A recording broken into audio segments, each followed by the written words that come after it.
Welcome to Stillwater Chronicles. Tonight, we settle into a story about the ones who already know. There is a particular kind of quiet that settles over a care home in the evening. It is not the quiet of absence.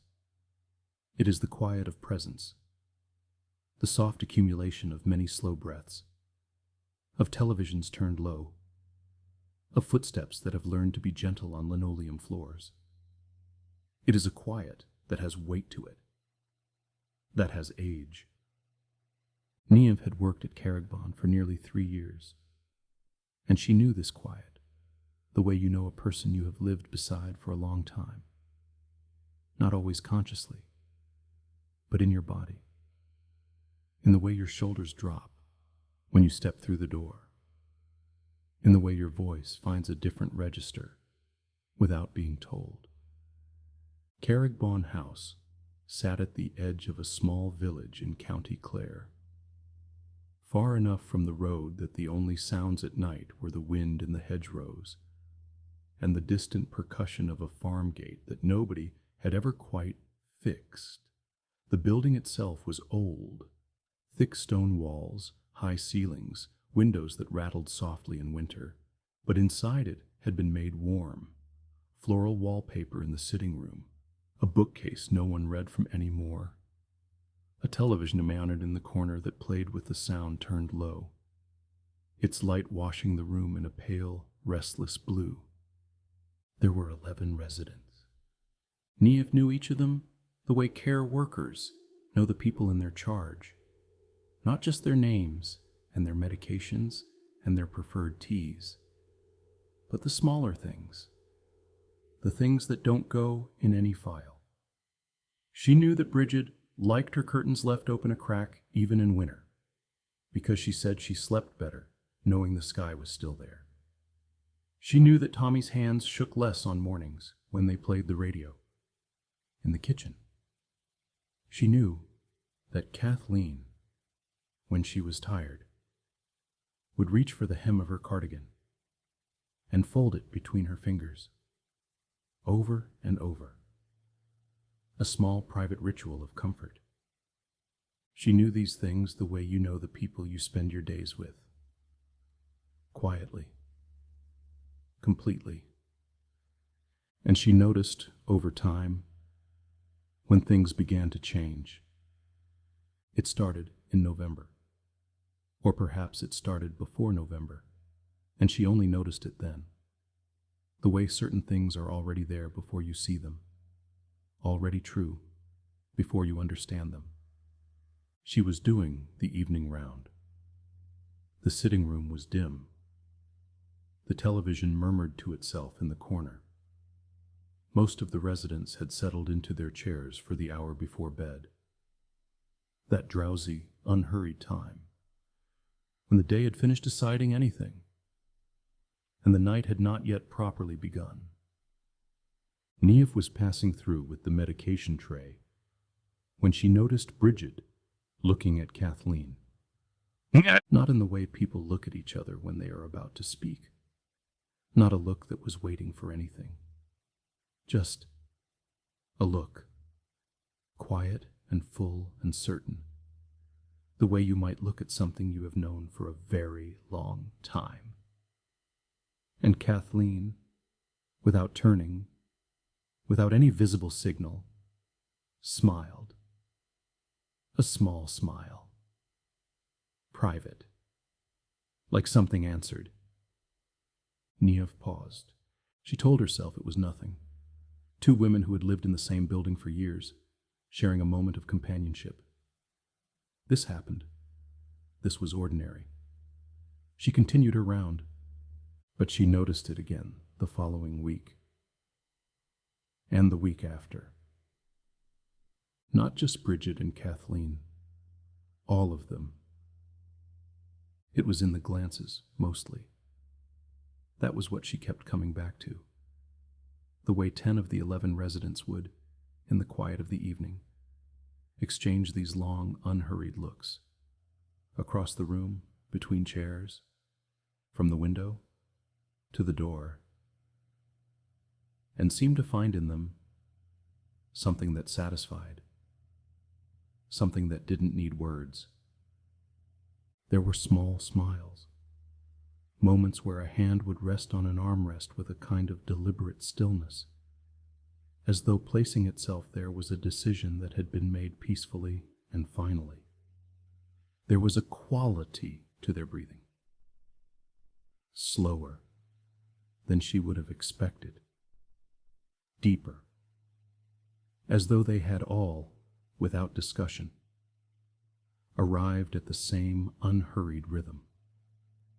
She could not have said what they were communicating, only that they were communicating something, and that Seán was not part of it. Seán Malone had arrived at Carrigbon in September. He was 83, a former schoolteacher from Sligo, with a broad, weathered face and large hands that still moved with a kind of purposeful authority when he spoke, as though they remembered decades of writing on chalkboards, of pointing at maps, of pressing meaning into the air. He was not an unhappy man. He was alert, engaged, curious in the way of people who have spent a lifetime in the company of young minds and have not yet lost the habit of attention. He asked questions. He read the newspaper cover to cover each morning. He had strong opinions about the weather and stronger ones about politicians, and he expressed both with equal cheerfulness. But in the evenings, when the sitting room went quiet, Seán would look around at the others with an expression Niamh had come to recognize. A slight furrow of the brow, a restlessness in his hands, the look of someone at a gathering, where the conversation has moved into a language they don't speak. He would ask, sometimes, when his daughter was coming. Niamh would tell him. Sunday, she would say, or next Thursday. And Seán would nod, and something in him would settle. Not entirely, but enough. He was still tethered to the schedule of things, the calendar, the days of the week, the expected arrivals. The other 10 had stopped asking about any of that. Outside the sitting room window, the field ran flat and gray toward a line of trees at its far edge. Crows gathered there in the evenings, not noisily, not in the way crows are supposed to gather, making their ragged arguments against the sky. These came quietly, settled in the branches without ceremony, sat in their dark dozens and looked toward the house. Niamh had mentioned this to her colleague Deirdre once, over a cup of tea in the staff room. "It's only crows," Deirdre had said, kindly. Niamh had agreed. Of course it was only crows. But she kept noticing them. In December, she began to watch more carefully. She would find reasons to linger in the sitting room during the evening hour, tidying a shelf that didn't need tidying, adjusting the curtain, refilling a water jug that was already full. She stood at the edges of the room and watched. And what she saw she had difficulty describing to herself, let alone to anyone else. The 10, Bridget, Kathleen, Tommy, Maura, Patty, Rosaline, Frank, Nora, Vincent, and old Kate, who almost never spoke but whose eyes were always very clear. The 10 sat in the evenings with a kind of ease that went beyond comfort. It was the ease of people who had nothing left to be uncertain about. Their shoulders did not hold tension. Their hands did not fidget. When they breathed with their whole bodies, slowly, as though each breath was something they had decided to take, rather than something that simply happened to them. And the glances continued, that slow, unhurried exchange, like a conversation conducted entirely in the grammar of stillness. Seán sat among them and did not share it. He held his newspaper, or stared at the low television, or looked out at the field where the crows were. And sometimes he would turn to the person beside him, usually Bridget, and say something ordinary, something about the news, or the weather, or his daughter's new house. Bridget would smile at him. A real smile, warm and genuine. But there was something behind it, something patient and a little sorrowful. The way you smile at someone who is looking for a thing that is right in front of them and cannot yet see it. Niamh began to think about what it was the 10 knew. She was not a superstitious woman. She had grown up in a family that kept a respectful distance from the old stories, not disbelieving them exactly, but not inviting them in for tea either. She had worked in care for enough years to have sat with death several times, and she had found it, each time, less like a door slamming and more like a tide going quietly out. The absence of something that had been present, the particular stillness that followed. She had never thought of that stillness as knowing, but she thought about it now. She thought, what if there is a point, somewhere in the long approach, when something becomes clear? Not the details, not the day or the hour or the shape of the last breath, but the fact of it. The simple, settled fact. The way a traveler might, after a long journey, reach a hill from which they can finally see the destination laid out below them, and feel, beneath the tiredness and the weight of the road, something that is almost relief. What if 10 of the 11 had reached that hill? What if Seán simply hadn't yet? One evening in January, she found herself sitting beside him. The room was quiet. The television was off for once. Someone had turned it off without being asked, and no one had turned it back on. The only light came from the reading lamps in the pale rectangle of the window, where the last of the day was fading out over the field. The crows had come. They sat in the far trees in their patient dark rows. Seán was looking at the window. "Do you ever feel," he said without turning to her, "like everyone else in the room is in on something?" Niamh was quiet for a moment. "What do you mean?" she said, careful.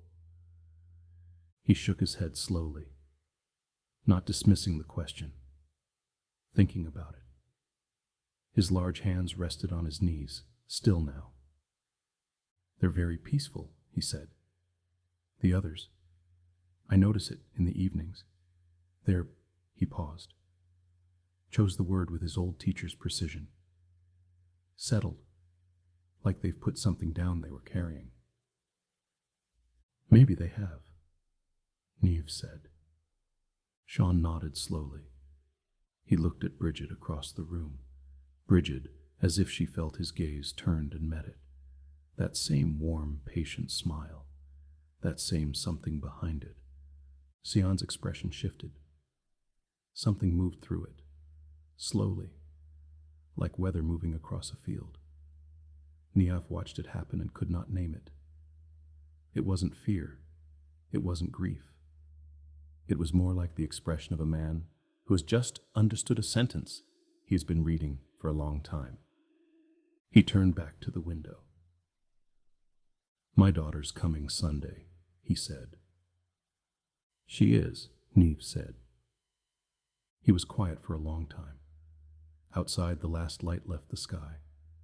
The crows in the trees were still now, just shapes in the branches, patient and dark and present. "Good," Seán said finally. "Good. There are things I want to say to her." Niamh said nothing.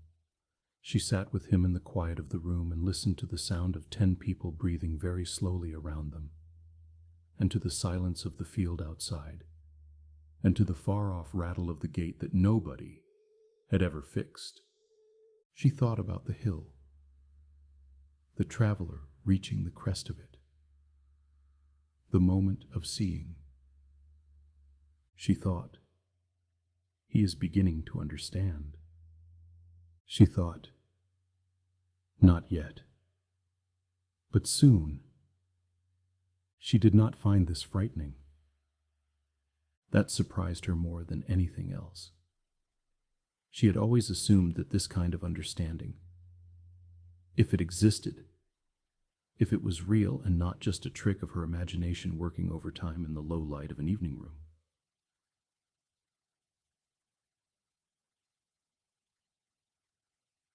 Would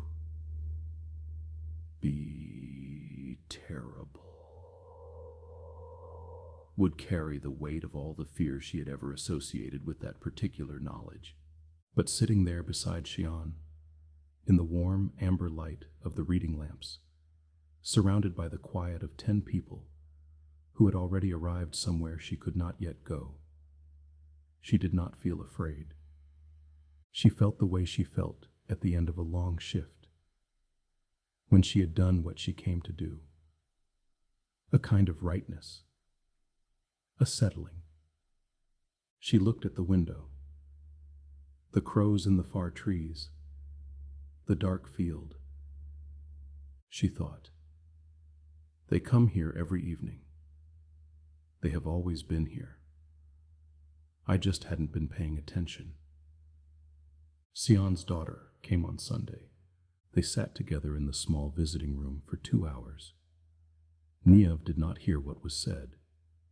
She passed the door twice, and both times it was quiet inside. Not the quiet of people struggling to find words, but the quiet of people who have found them, who are using them carefully.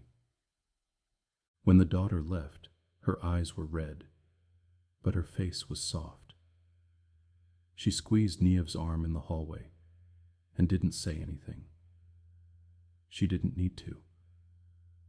That evening, in the sitting room, Seán sat in his chair, and his hands were still on his knees.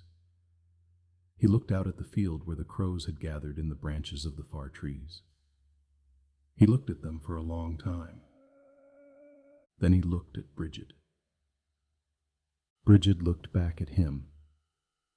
And Niamh, standing at the edge of the room with a water jug she didn't need to refill, watched something pass between them that she could not name and did not try to. A recognition. A welcome. The quiet, unremarkable communion of people who have come to the same understanding by different roads. Seán did not smile, but his face changed. The furrow left it. The restlessness in his hands was gone. He settled. Outside, the crows in the trees were very still. The field was dark. The gate rattled once in the wind, and then was quiet.